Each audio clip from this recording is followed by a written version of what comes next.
Hey!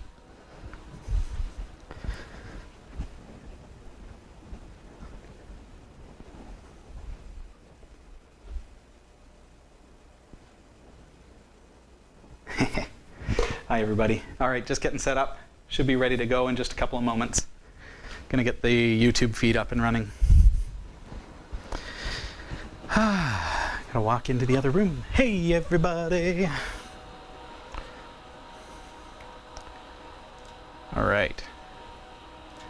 Let's see here. YouTube. No, not YouTube. Facebook. YouTube's already up. Look at that.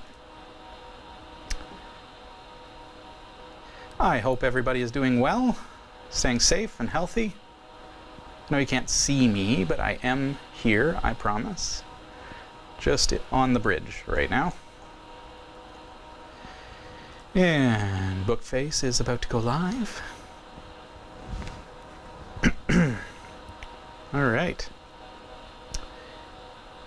Go live. Hello, everybody. Just make sure everything goes up okay. Hi, Bookface. We are on the air. You can't see me, but I'm here. And we're just a few minutes from going live. All right.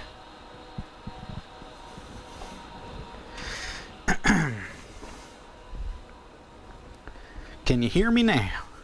Can you hear me now? It's a lot. I'm getting my steps just because I got to go all the way out there and around to the producer's lounge. Hi, G-Dog. Hi, Ubu. I got to keep going back and forth, and I got to do the same when I got to push record on the recorders because I'm getting a little bit scared of the fact that I'm always running low on disk space. What a problem to have. Aw, Skywriter64, get over it! Goodness, yeah. Speaking of Cody, somebody got to tell Skywriter64 about Cody.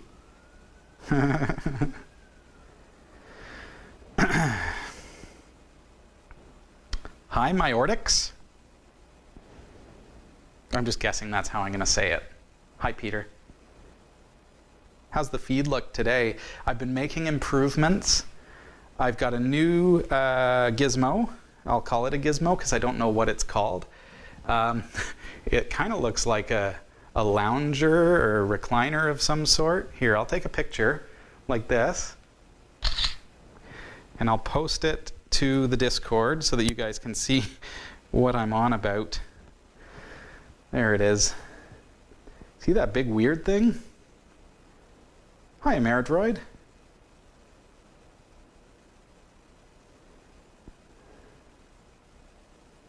Yeah, I haven't gotten around to the Roku thing yet. Sorry, guys.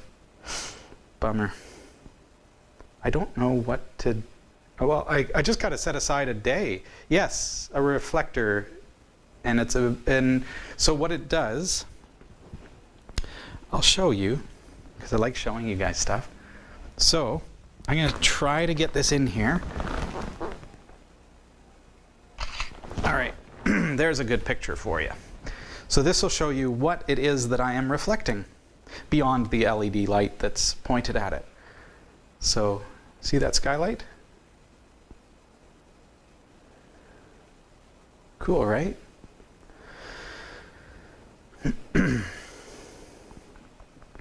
Yes, I know, Myortix. I just was joking about, like, I don't know how to say it. So I'm just going to say Myortix, because there's not enough vowels in your call sign for ham radio. So yeah, you can see how I'm utilizing that so that I'm pulling sunlight in and using it to illuminate the set. So that's to also help because we've had to have lights in front of us, so that was causing a lot of glare. Now I'm still getting glare over here, so I'm going to do something about that.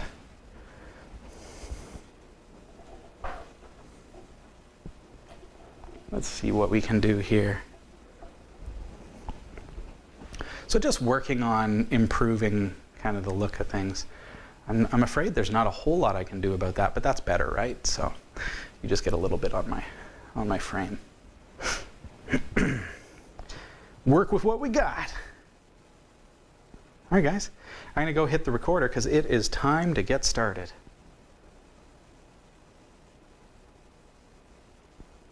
Da, da, da, da, da, da. Oh, it's a 0. So I got to say Maya 0 ticks. Ritix. All right. Whatever. Just work with me here. All right. Hit the recorder. And here we go. Let the adventure begin.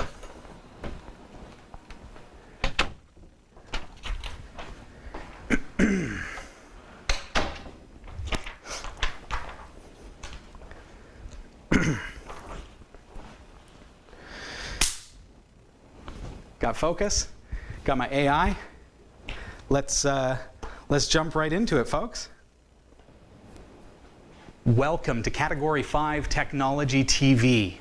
MikroTik make incredibly powerful routers at a very affordable price. And this week, we're going to learn how to create a Wi-Fi hotspot for this studio space. But the information that I'm going to teach you is going to allow you to create your own Wi-Fi hotspot for guest access for your business or for your home.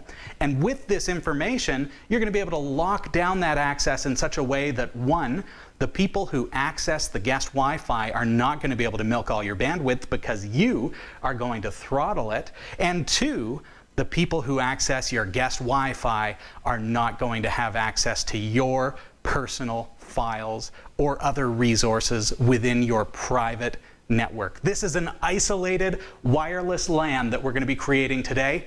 Stick around, I'm going to show you how to do it right after this.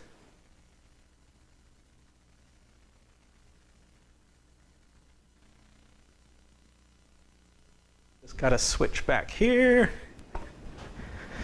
All right, let me grab a water.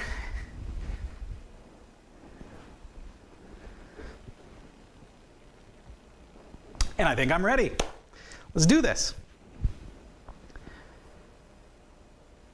Now, this broadcast would not be possible if it was not for the support of our community. And in particular, I want to say a big thanks to BP9, Scott Barkley, Ron Morissette, Jerry Kowalski, Jonathan Garby, Jens Nissen, Bo Leknowski, and Bill Marshall, plus everyone who has supported this show, be it through Patreon, at patreon.com/category5, or via our Kickstarter campaign that recently wrapped up, that helped to put us into this space and is allowing me the funding that I need in order to basically build the studio. Slowly but surely, we're getting there, and you know, chipping away at this and that as we go, and some things are starting to come in over the past couple of weeks that were ordered like a month and a half ago. I still can't have the contractor here. I believe that is opening up. But now, of course, being that it's opening up, our contractor is jam-packed and has a very busy schedule. And I had to be honest with him and say, look, I understand you're super busy. Let me know when you're free, when we can book you, because what we're doing here is not an emergency. I'm going to make do. I'm going to do my best with what we have. I don't want him to come in and feel like this is urgent and it's an emergency and I got to charge a prime rate. So, you know, that's being frugal, Robbie. So let's just wait it out, and we're waiting it out together, and it's going to be great. It's already great. What am I talking about? It's fantastic. We're just not, it's going to get better. How can it get better than this? It will, and you'll be like, wow, that's awesome. Hey, before I jump into the show, if you haven't already done so yet, I want to encourage you, please subscribe to us on YouTube. If we can hit 25,000 subscribers on linuxtechshow.com, I'll do a dance for you. How's that sound? We're very, very close. Would you like to see Robbie dance? Oh no, now I'm committed. I should be committed. I'll be committed after I've done my dance. I'm not a dancer, folks. So please do not subscribe to our YouTube channel. We have 2 channels, okay? So, well, 2 main channels. We've got Category 5 Technology TV. That's where you're going to get the full 1-hour show back to back, like completely unedited, and that's your full show. Now, on the other hand, we've got linuxtechshow.com, which reroutes you to Linux Tech Show on YouTube. And that channel, by contrast, is taking that 1-hour show and cutting it up into its individual segments. So all of the things that are covered throughout the course of the 1-hour episode become short little 20-minute clips, 10-minute clips, even 2-minute clips, depending on what they are. We also break up the newsroom, so every single news story is available for you at linuxtechshow.com. So if you see something on the newsroom that you want to share on social media, go to linuxtechshow.com into the newsroom playlist, and you'll see all of those individual clips that you can share, and it's specifically going to share that one story that you have interest in, or that you think that your followers will also have a lot of interest in. All right, we've got to jump into our series, and my teleprompter is not ready for me. That is live TV. Don't worry, this is where everything gets edited out. It's okay. So I'm going to turn on the teleprompter because that's a good start. All right, here we go. Don't worry, it's going to be amazing in post. That's what I keep telling myself. There, okay. Check out all the grays. There we go.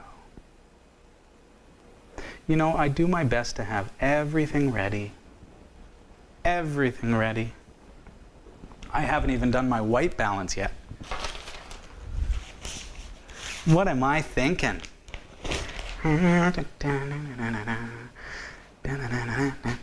There we go. Done.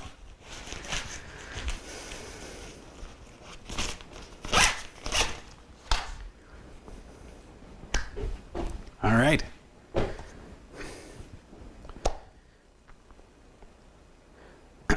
I need a cue point, folks.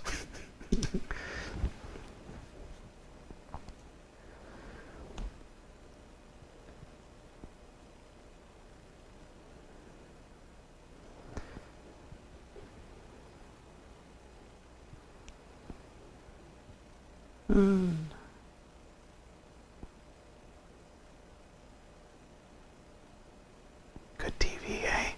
This is just an intimate moment of confusion where I have to figure out how I'm going to edit it and piece it together when I have to jump on the teleprompter and make it look like I didn't screw up. Ah, joy.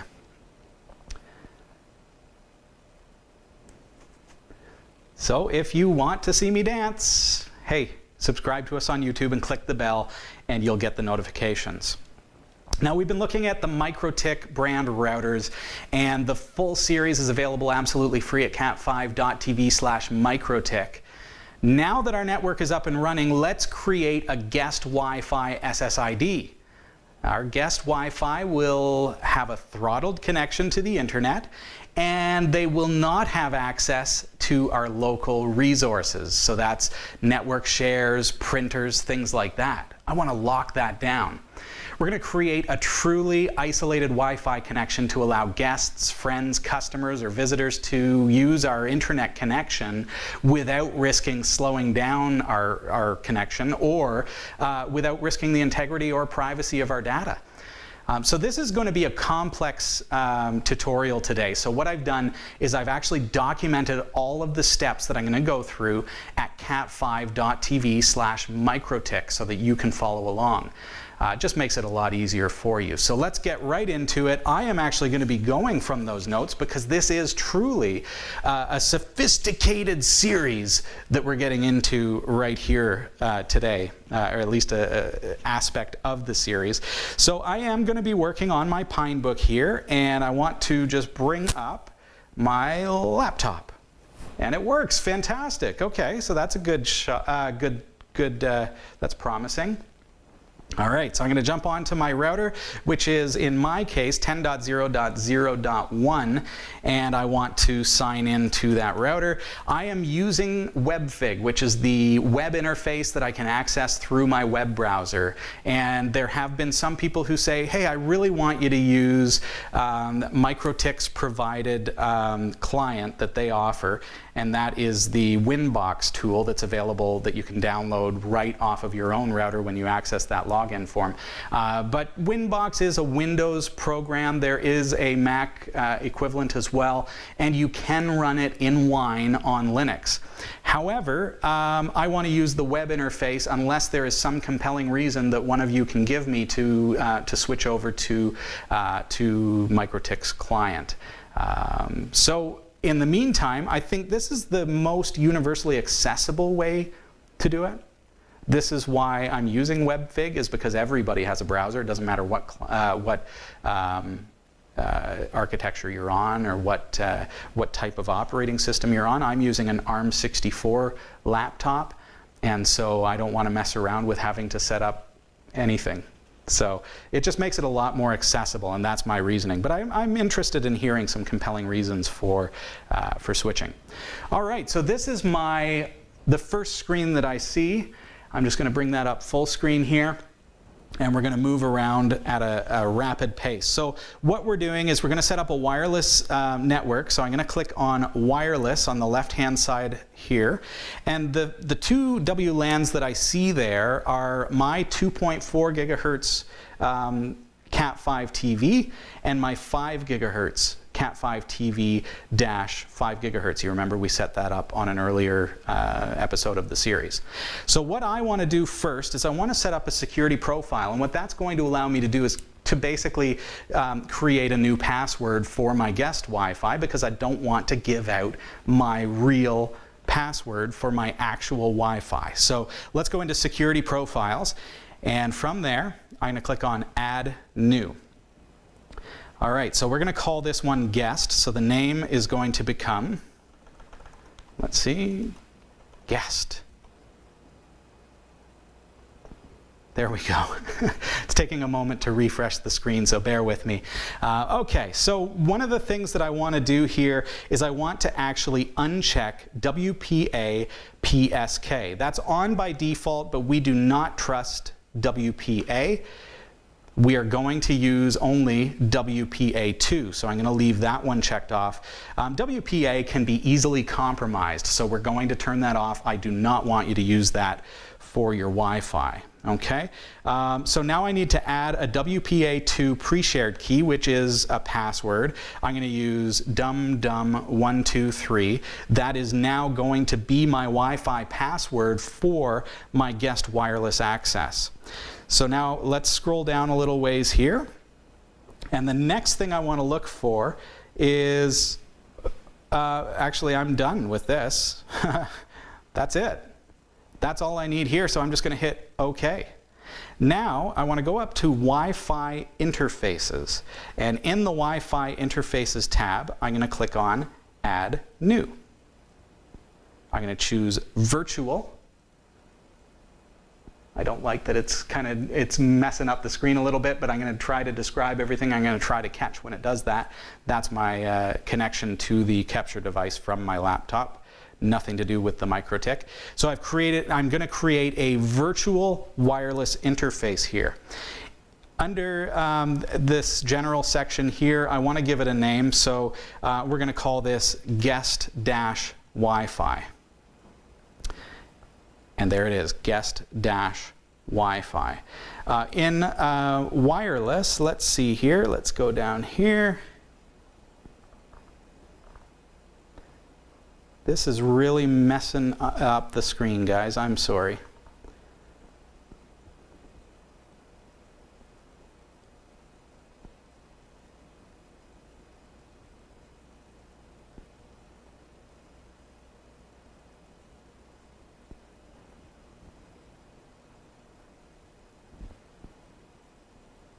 All right, sorry.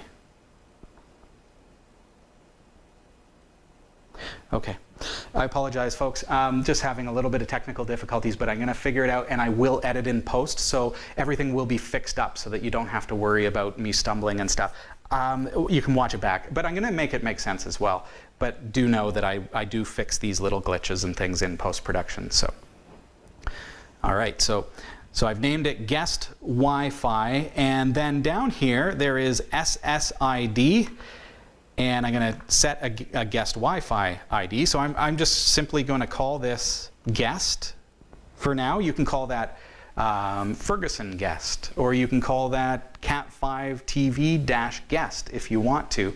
For the sake of making this tutorial universally accessible, I'm going to just call it guest for now. Now remember, the SSID, that is what you're going to see the Wi-Fi called when you bring it up on your phone or your other wireless enabled device. So this is what you're going to see the Wi-Fi called when you're looking for it. So now we want to find the security profile here, which is currently set to the default, which as we know is going to be my main password, and I want to change that to the one called guest, which we created in the previous step. So I'm going to change that and then simply click OK.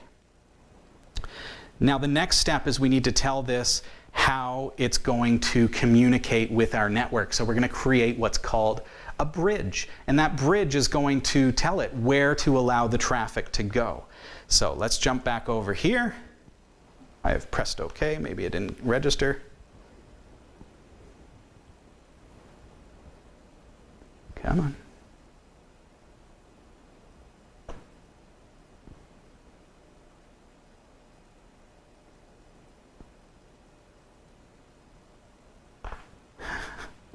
There we go. All right, and there we now see a guest Wi-Fi sitting on our network. Now, why did it rename it? Let's see. Oh no, my mistake. Oh gosh, this is brutal.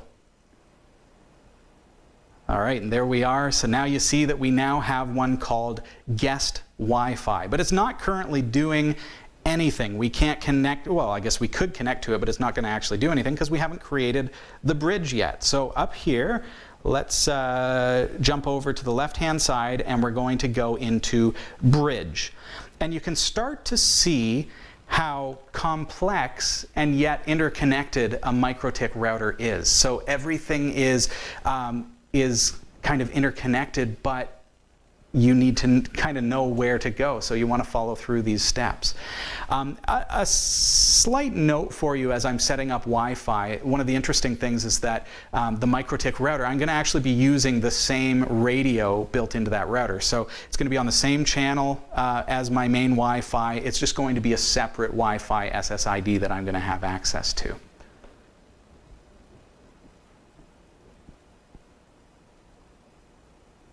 And this thing is running like trash.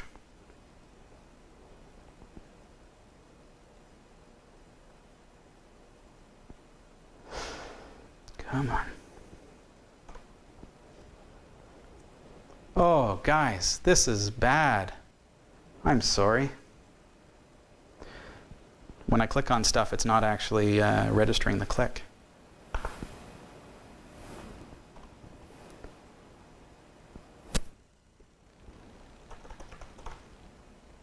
And you can see how monkeyed up the display is. Not pleased with this right now.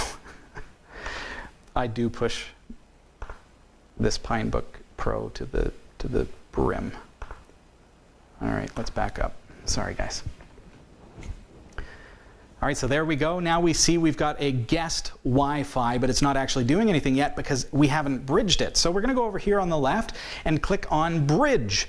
And now we basically need to create a new bridge. That's going to tell it how to route the traffic that's going to be coming through our guest network. So I've created a new one, and I'm going to call this one Bridge-Guest, just to kind of keep things uniform and easy to understand. Let's fix up my spelling there. There we go. Next step is, well, that's it for that. Next, I'm going to open up the Ports tab here. And I need to set where I want this to connect through. So we're going to add a new wireless LAN for our guest access. So click Add New. And we're going to click on, gosh, this thing is bad, guys. I feel like it's so frustrating because I'm live, as you know, and I'm clicking and it's not registering clicks and things. I wish I had my proper laptop, but I can't do the tutorial like this. So I'm gonna have to, I think, fix it up in post, because I don't have any other topic that I can do tonight to fill an hour. So what I'll do is I'll play the news as we recorded it a little earlier today, and then I'm going to come in after work sometime this week, and I'm going to have to record a new copy of this show.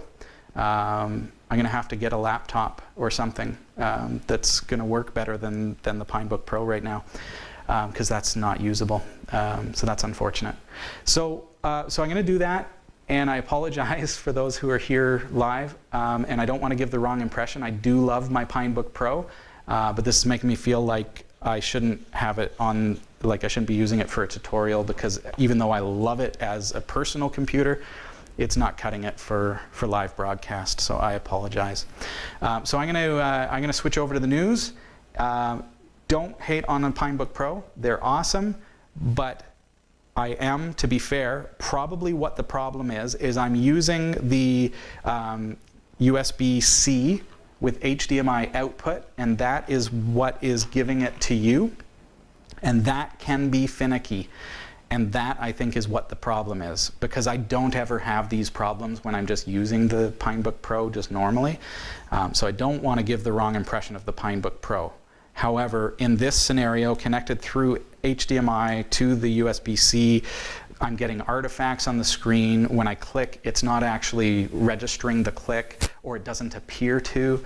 And I'll bet you, and I can confirm this, so I'm going to unplug the HDMI. So now it's off. So if I switch to laptop, it's just going to be a dead screen. And let's see. So I'm going to do the same things. I'm just going to click. I just want to confirm that. So I'm going to cancel out of that. I am getting artifacting. So there's something else going on with the Pinebook Pro. And it's not happened before. Anyone else who uses a Pinebook Pro ever had that, where it's artifacting on the screen, you're clicking on buttons and it's not registering the clicks? Maybe there's a firmware update that I need to run or something like that. So I'm sorry, folks. Let's jump over to the news, and we'll wrap it up at that, and then I'll come back to sign off the show, and then I'll return with a different laptop to be able to do this tutorial for you folks. I'm so sorry. Here's what's coming up in the Category5.tv newsroom. IBM is laying off thousands of employees and seeking flexibility during the COVID-19 crisis. Account-stealing malware is making its rounds on Discord. A pizzeria owner in the U.S. has discovered and exploited a flaw in DoorDash's marketing scheme and makes money buying his own pizzas. Microsoft has fixed a critical vulnerability affecting all Windows versions since 1996. And unmanned drones will slash NHS delivery times to a remote Scottish hospital. Stick around, the full details are coming up.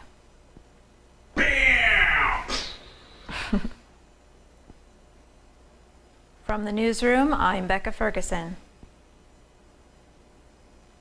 Both Hewlett-Packard Enterprise and IBM have announced significant cost-cutting measures, including pay cuts and significant job losses. The COVID-19 crisis is hitting almost every market sector hard, and now the dominoes are starting to fall. As other small, medium, and large businesses reduce operations or shutter for good, the tech firms that rely on enterprise clients are themselves taking heavy losses and laying off personnel. IBM announced its layoffs late Thursday. In a statement, the company said the highly competitive marketplace requires flexibility to constantly remix high-value skills, which in this case means deciding you no longer place a high value on the skills a significant number of employees bring to the socially distanced table. IBM, like many firms now facing cuts and layoffs, was not in the best of financial situations before COVID-19 hit.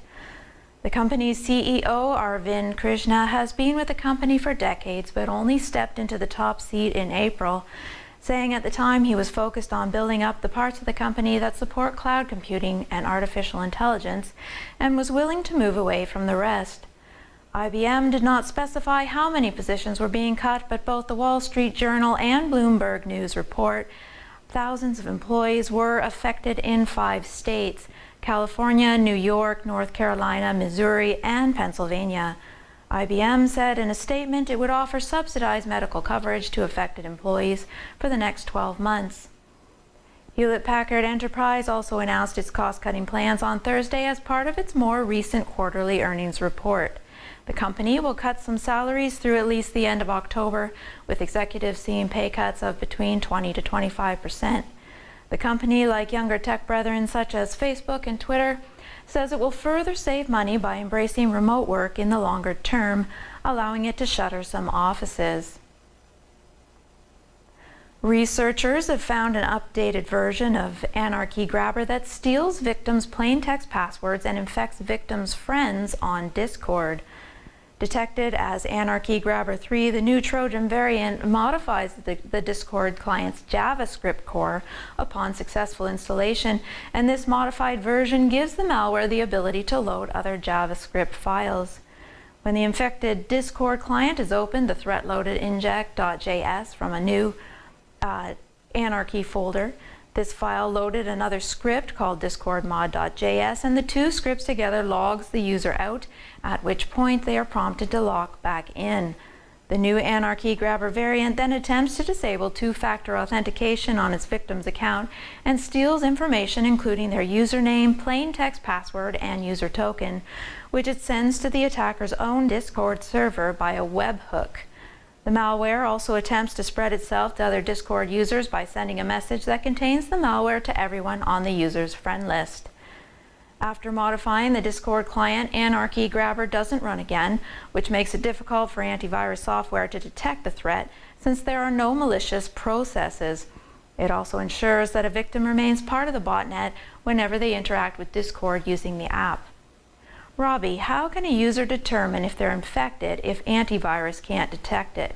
Well, Becca, tech-savvy users can open the index.js file, and then they can check the contents. So on Windows, you're going to find that in its app data. Just wrap that in %signs to get there really quickly, and then you'll enter the Discord folder. Linux and Mac users go to the .config hidden folder in your home folder, and within that you'll find the Discord folder holding all the files. Now, on any architecture, the files from there are going to be the same. So whether you're on Windows, Mac, or Linux, you'll note that there are many files called index.js in the tree from that folder. So the one that you're looking for is in Discord_desktop_core. And the directory format is your Discord version. Now, in my case here on Windows, that's 0.0.306. So I enter that folder, then modules, then Discord_desktop_core. And I can check the contents of the index.js file. And if it contains anything other than a command to require core.sr, it's probably infected. Thanks, Robbie. If you suspect infection, uninstall the Discord app and reinstall. Change your password and ensure 2FA is re-enabled if it's been turned off. Whether Discord, email, Facebook, or otherwise, be diligent and ensure you only click links you know you can trust. Since malware like this spreads to friend lists, it's also important to remember that just because it's one of your trusted friends sending it doesn't mean you can automatically trust the links. A simple "did you send this?" question could be all it takes to protect you, your account, and your privacy.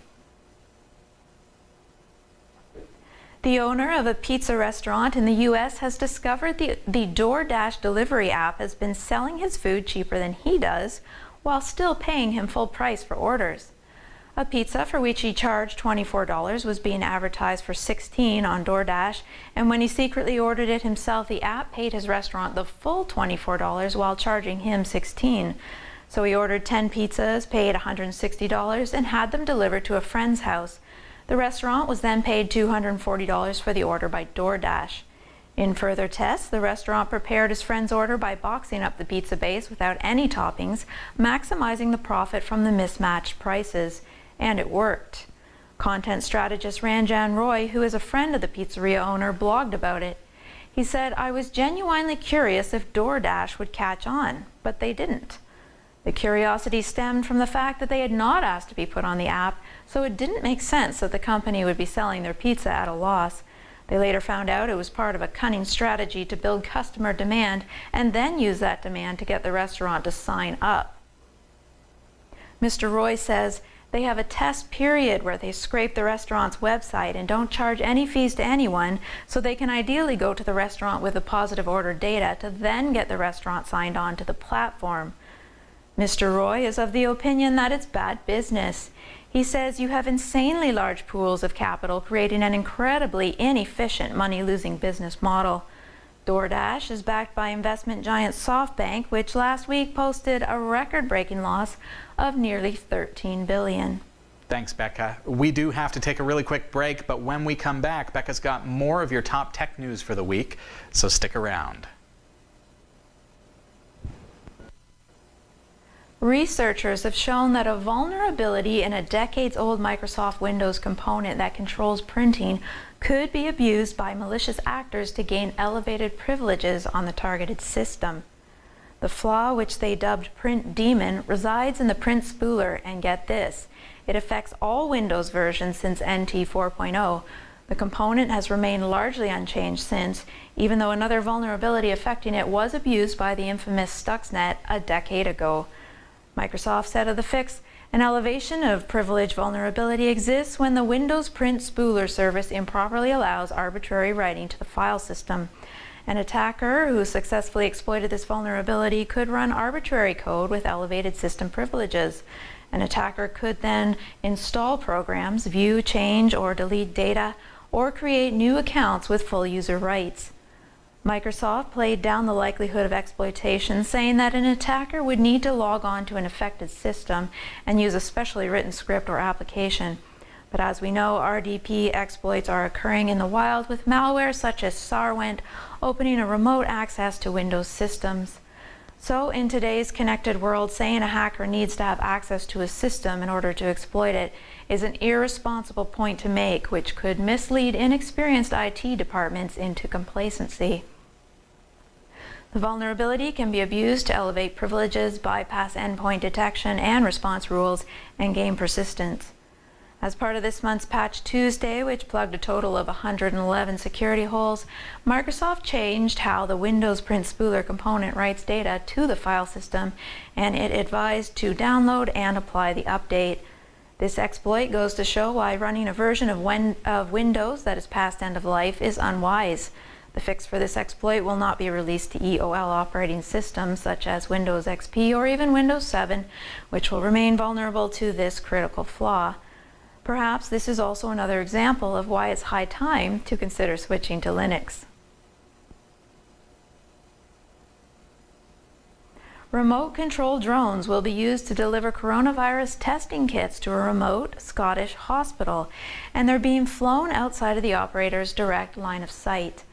Backed by the local NHS trust, drone firm Skyports will fly drones between the Isle of Mull and Oban, the closest town on the Scottish mainland. We've reported on similar recent trial programs, and it seems it's working as more communities begin tapping into the unmatched capabilities of UAVs.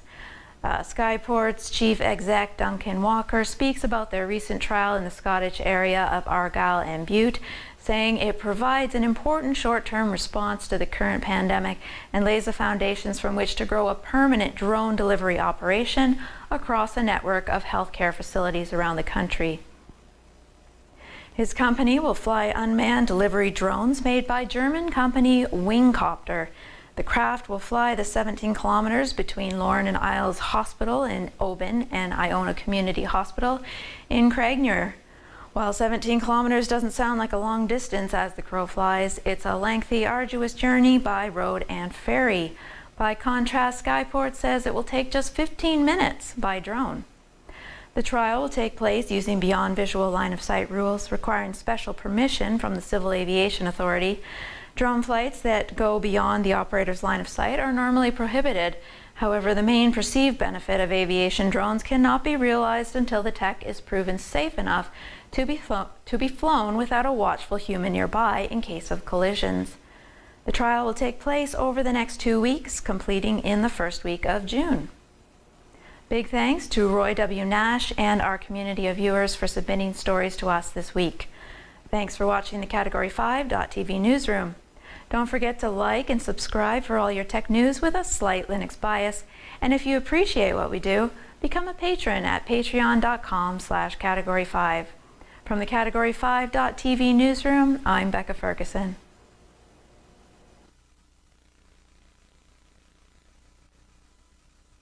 Okay, just going to grab the Pinebook again. So in the chat, folks were saying maybe I should try Manjaro. So I'm running on my Pinebook Pro, I'm running Debian with Chromium, and I've never had any trouble with it, like not what you saw there. But I'll try Manjaro and see if that's not got the problem. It seemed like an overlay issue. That's why I suspected the HDMI. It seemed like it was something to do with the video drivers, something like that. I honestly don't use it a lot. Like, I use it when I'm here, and because it's been so busy, it is what it is. So I'll figure it out, folks. Sorry. But good news, yeah? Woohoo! Hey, chat. Say hi to the Discord. Hi, everybody. Yeah, slight Linux bias. None at all. None at all. All right.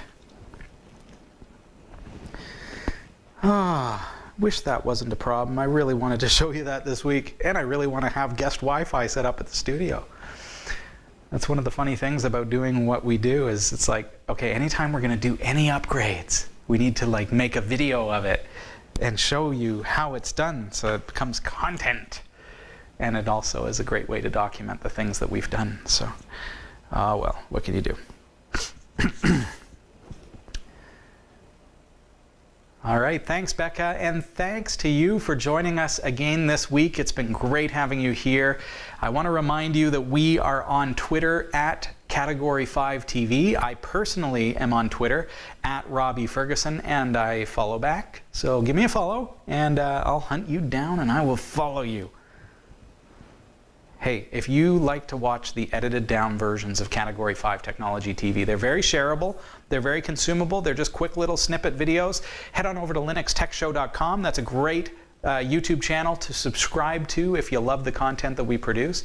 And as we already established, I'm going to do a little dance for you if you help me to achieve 25,000 subscribers within the month of May.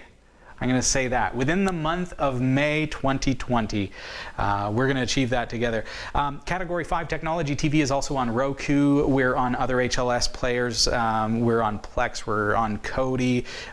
You can get our channels at github.com/cat5tv. And of course, our main website ties everything together. You'll find that at category5.tv. And don't forget, all these web addresses and things, right? But our series this week is on the MikroTik, and I do have a very special link for you at cat5.tv/MikroTik, which has all the details and the steps to follow in order to achieve everything that we've done here this week. So you have a wonderful week, everybody, and I look forward to seeing you again in 1 week's time. See ya. Yeah. Quickest show ever, right? When you can't do your feature. Got to leave that time so that I can produce it in after the fact. Gonna have to figure things out. Pick the dance? No, it's gonna be a dad dance. Come on now.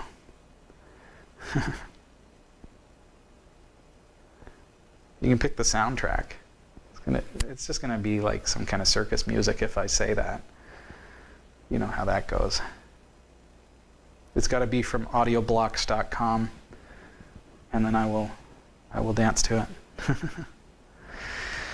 All right, folks. Well, I'll just pull together the assets that I have so far today. I'm going to have to coordinate a rebooking to be able to come into the studio and re-record just the segment. That's for me to figure out. Monday is a coffee break as well, so hope you can join us. Man, the feed is, this lighting thing works great, doesn't it? You guys notice the difference this week? Doesn't that look great? Clogging. Ah, boy. You guys give it some thought, all right? And subscribe. Well, thanks, folks. Have a wonderful week. I'm going to be kind of around. I'll just kind of wrap things up, so I will learn any dance. We're so close to 25,000. We're going to achieve it. I'm in trouble. You're in trouble. Boy, oh boy. Okay. I'll stick around on Discord, but I'm going to shut down. See ya.